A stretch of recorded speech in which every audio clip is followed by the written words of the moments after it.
All right, so you want to gobble up talent. It's Thanksgiving, yay, it's sticky. Here's what I think.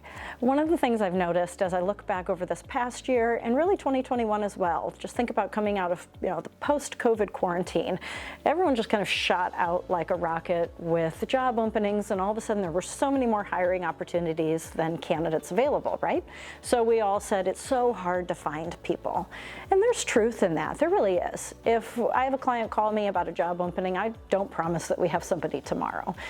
But I do think that it's becoming a little bit of a false narrative where it's so hard to find people that too many companies are getting comfortable just leaving their jobs open, or kind of stopping thinking about ways that you can be more creative. And here's where we try to change that.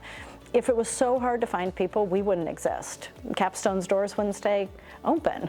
But the fact is that we're helping tons of companies with hiring. We're hiring tons of candidates with them. So how is that? Well, I think it's two things that I'd like to pass along for you to think about.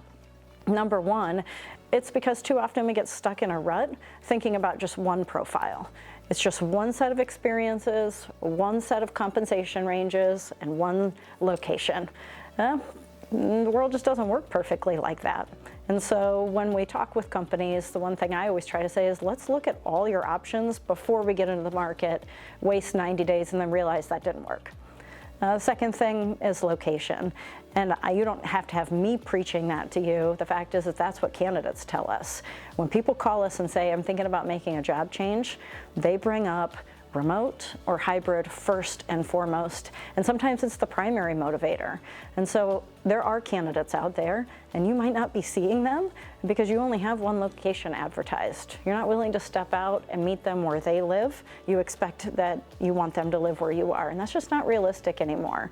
So if you have a job opening in Atlanta and you're just keeping it in Atlanta, you're missing all those great people that we're placing and helping other companies hire in Alabama, South Carolina, Chicago. I mean, it's really going that far out. So the thing I want you to think about is, if you're saying that phrase or moving into the new year saying that phrase, it's so hard to find people, how do we do it? Number one, you need to call us to talk about the different options that are out there, structuring your search with healthy boundaries that you're comfortable with. And two, you need to go remote, because if you're not going remote, I'm being honest with you, your competitors are. You're just never going to see those people because we're going to end up placing them there, or they're going to apply to those jobs and they're never going to send you their resume.